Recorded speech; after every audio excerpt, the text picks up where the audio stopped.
It's one of the most contentious issues in Nigeria as the country prepares for next year's presidential election, the politics or principle of zoning. President Muhammadu Buhari's tenure is close to its end, and attention has now shifted to issues of power sharing and geopolitics. With the unwritten arrangement of rotating the presidency between the North and the South, it is generally believed that the next president will be a Southerner. But there are questions about where in the South the president should come from. So should Nigeria's next leader come from the Southeast, which hasn't seen a democratically elected president since the 1960s? Or should it be thrown open to candidates from every geopolitical zone in the region, including the Southwest and the South-South? Will the Southeast support other presidential candidates that emerge from those regions? I'll be joined by some intellectuals and socio-political experts to analyze what already looks like a Southern dilemma ahead. I'm Somna Sambo, and this is the Arise interview.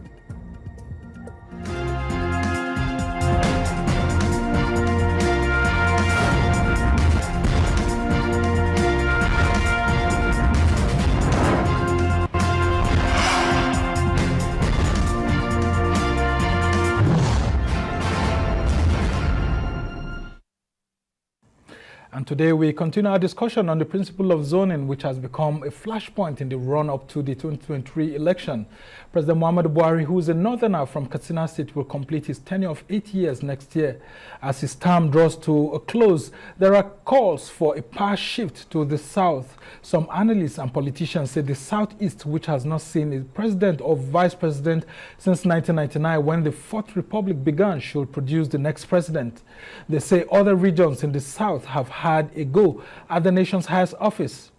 President Olusegun Obasanjo, who was president from 1999 to 2007, is from the Southwest.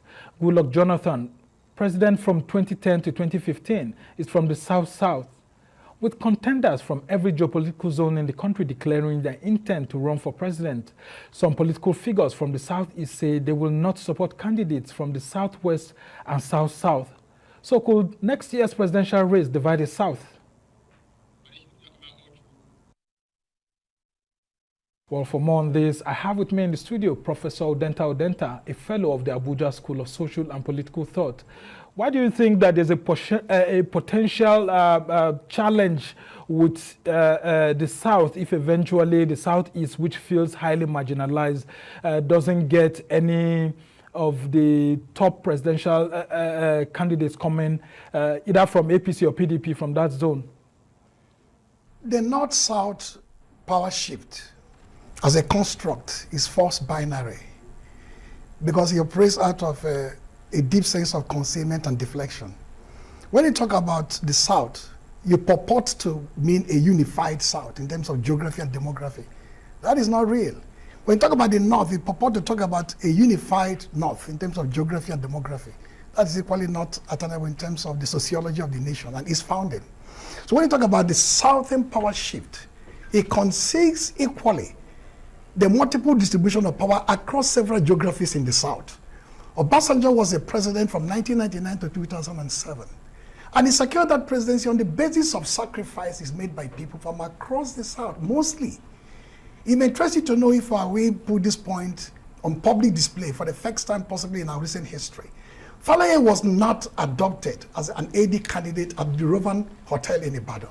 He was adopted in Abuja, in a very large conclave of the party, when Chief Emeka Ezife, still alive, stepped down for him. Ezife was the candidate of the Southeast and the South-South. He purchased his form of 1 million naira as it then was, as Falaye did, as Bola Ige did. In a 7-hour spirited conversation in the party, he stepped down upon the audience of the party for Falaye, for the purposes of Abiola's tragic mandate. Obonion won election in Kaduna, the primary election of APP. We didn't even look his way. He was secretary of the Alliance Committee of the two parties. We didn't look his way. We persuaded the party leaders to adopt the Falaye Shinkafi ticket. That's a primary consideration when you talk about geography and demography. It will be unattainable to expect a Southwesterner to put himself forth in this current cycle for the presidency and hide under the amorphous, indeterminate geography of the South to say, power is shifting to the South. What is it shifting to the South? To the Southwest after how many years? 8 plus 8, 16 years of presidential reign in that region. If you have a Southwest presidency for 8 years, in that amorphous sense, it means it goes on another amorphous north for another 8 years, not minding whether it is north central, whether it is northeast or northwest. I can't hold brief for the north, but I do know that the Sion of Ottoman Danfodio, which is the Fulani corridor, from Sokoto to Amadou Bello, down to Shagari, down to Yaradua, down to Buhari, I will not litigate for the north, its own geography and demography, to sort out how they have the micro zone there. I can speak because it's a very huge issue, them. Even in the north too, where you are hearing people saying that should the president who comes from the north always come from the northwest? Why don't we have some from the north central or even northeast that hasn't had a shot? Okay. Let's take a look at the merits of the southeast actually saying that they just need to get this ticket. How has the Southeast reached out to other parts of the South? That's talking about the South-South and the Southwest. Shouldn't it be a sort of political negotiation between leaders of the South-South, leaders of the Southwest coming together, and then you lobby them and you let them know that, look, we haven't done enough. We need to be given an opportunity to either be president or vice president this time around too. Okay, now this conversation goes on at multiple levels. At the level of the nationality groups, Afenifere, Pande, Fohanese, their voice is very clear. Unequivocal. On the one hand, they want a southern shift of presidential power. On the other hand, some actually speak about the injustice to the southeast. That means there should be maybe the right of first refusal. But as powerful and influential as nationality leaders are, they are not the controllers of party destinies. The party determines its own choices and options on the basis of core established leadership. Maybe the National Executive Committee, maybe the caucus, maybe the BOT, and so on. Some of these leaders may be influential from the outside, but they're not there. And members of the Southeast leadership collective in the political domain, who are part of this multiple conversation, like the Governors Forum my friend mentioned, they always hide under this larger picture of a Southern presidential movement. When that happens, it conceals a whole lot of tensions within the South. It behoves not just the Southeast leaders to push for recognition and acceptance that you have had your turn in the Southwest and partly in the South-South. It is our turn now. It's equally for the other leaders to appreciate that rapacity of power, or avarice of power, or greed of power is whatever that unravels elite consensus. And a lot of sentiment is growing in the Southeast.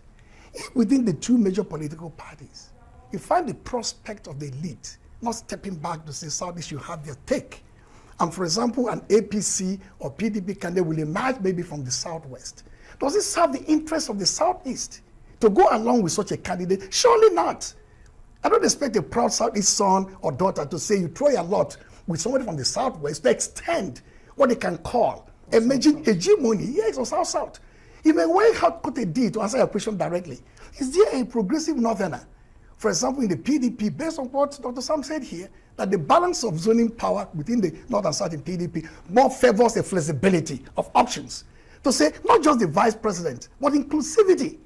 They talked about the last 8 years having no serious Igbo voice at the national security and defense apparatus, where matters of destiny of the nation and themselves equally decided. It could be part of that challenge to say, rather than an amorphous Southern presidency that could shift the power away for 16 or 32 years, it's better to come place enough like the Southwest did in 2015. In very which interesting case, submission. light enough there, they could have it. Very interesting submission you've got there. When we come back from this break that we're going on, we're going to x-ray some of the issues you actually raised there.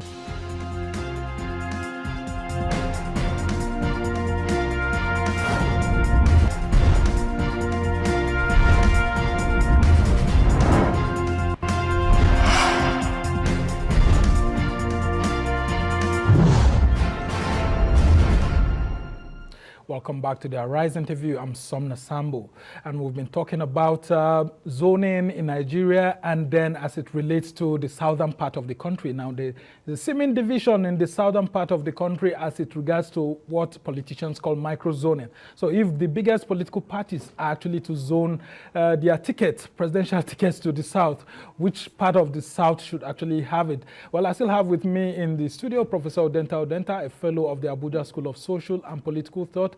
The APC cannot give its ticket to the Southeast because the Southeast hasn't been voting for it in the past 2 elections. And if you come to the PDP, where the Southeast has always laid in bed with that political party, you find it difficult that at this time around, when everyone thought that the PDP will easily just give the ticket to the Southeast, they are bringing all sorts of talk and saying that under the Fourth Republic, the tickets of the PDP have gone more to the South than to the North.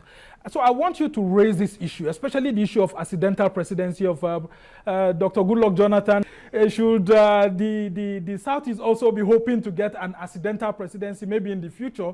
Because when President Goodluck Jonathan was there, I mean, he exercised the full rights of a president. When we've had military heads of states, even from the north central of the country, they exercise full rights and privileges of a president or a head of state. So should we, in one way or the other, consider all of this?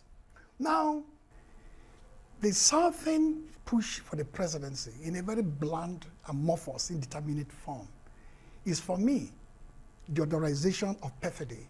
How do you normalize political perfidy? He made it very clear.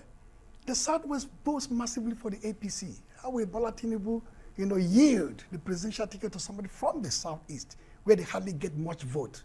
So notwithstanding that Obasanjo has spent 8 years as a president from his neck of wood, and Osibanjo, who he helped to put in there, is only going to complete an 8 years vice presidential run. So when the Southern leaders and the middle speak about the generic South and the power shifting there, maybe those leaders are not privy to shenanigans of politicians. They speak in broad, patriotic sense for justice and equity, but politicians speak with calculated intent for self-interest, which can you say has been displayed with Bola Tinubu's example. And Southeast people are not sleeping on the matter. Some made it very clear. I myself very clear. I'm a participant in the dialogue for power shift to the Southeast. But I'm mindful that political expectations that ideological spectrum may not work out at the level of practice. We need practice can overcome contradictions.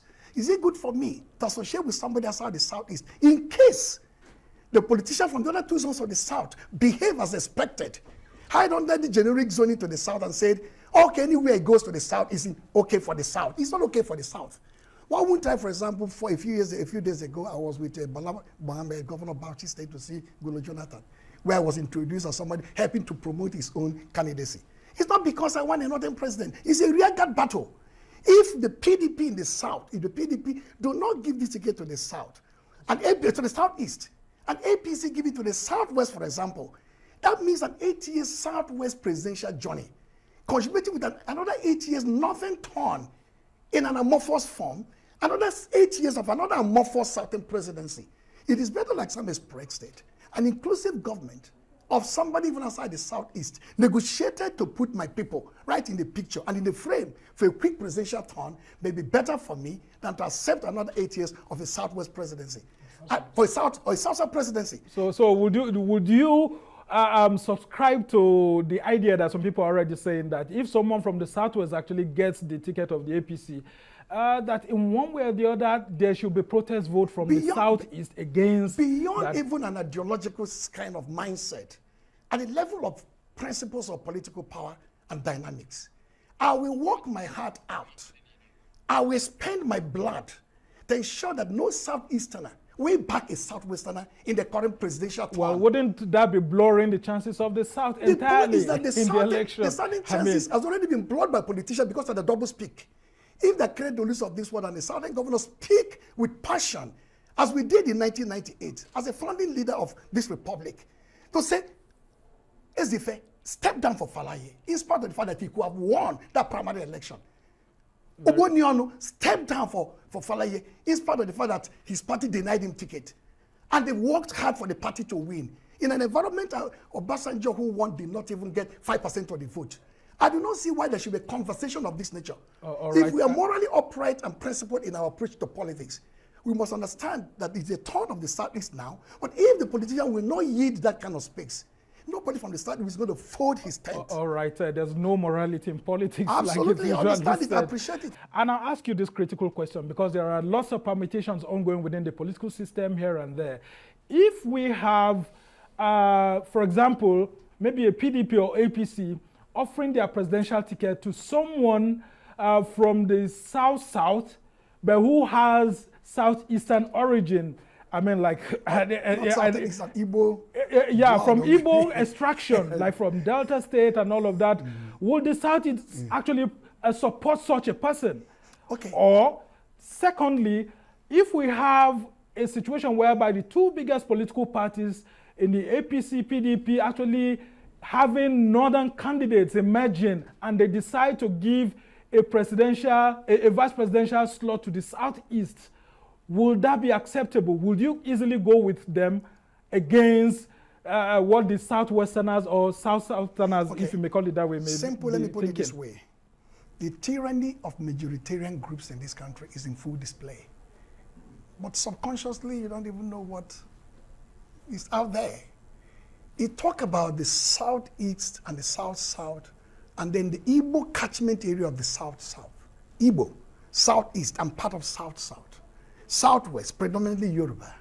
In a country of 350 or 400 distinct ethnic nationalities, we've contracted a conversation to suit the purposes of the Mediterranean group. That means in the north, if you talk about power shift to the north, maybe the mindset is power shift to the Hausa Fulani, and not the Angas or the Tiv or the Jukun or other multiplicities of minorities in the northeast. So your presumption is that because somebody is Igbo speaking in the south-south, he should be embraced by the southeast. We are talking about zonal distribution of power here. Southeast, south-south, southwest. And each of these centers, minus southeast and south and southwest with predominant Igbo population, the rest of the country is parchments of ethnicities and nationalities. If the PDP takes its candidate from the south-south and the APC picks from the southwest, the southeast as a bloc will have no choice than to cut a sensible, inclusive political deal with somebody from the north. Because that is the shortest route to the presidency for them. And apart from the presidency, inclusivity. If you remember these past 7-8 years, like Sam pointed out brilliantly, it's not even a question of the presidential fan on you. It's how included are you in the conversation at the center, in the dialogue of power. If there's if there's a Security and Defense Council meeting, are you there? Critical decisions about safety and governance, are you there? So it's not even a question of the presidency or the vice presidency. It's not a question of offering the Southeast a vice presidency. It suits the Southeast under this situation where there is a normalization of perfidy of the South by a grand amorphous zoning to that South to say we can cut a deal with anybody sensible and progressive in the North in order to mainstream the Igbo Southeast into the power equation. Very interesting conversation you've got here, but we have to go on a short break. When we come back, we'll talk more on the last segment of the show on how we can ensure that there is a country ahead of 2023 before we'll continue with this dialogue of zoning.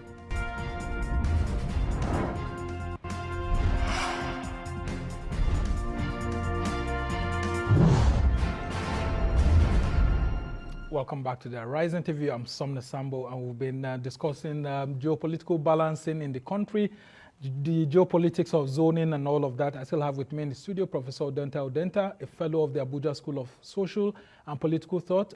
After having invested most of its politics in the past 6-7 years in the APC, don't you think that it's reward time for the Southwest in the APC? Wouldn't it be unfair for the APC not to want to give this geopolitical zone, its presidential ticket, considering the weight it put behind a Buhari presidency in 2015 and then in 2019? Okay. We already know that of the PDP, the body language in that party seems to show that no one from the Southwest is seeking its ticket. But in the APC, don't you think that the Southwest needs to be rewarded for its efforts? Let me put it this way. Zoning is paradigm of restrained power. How do you restrain the appetite of the elite, rapacity, greed, and avarice for power?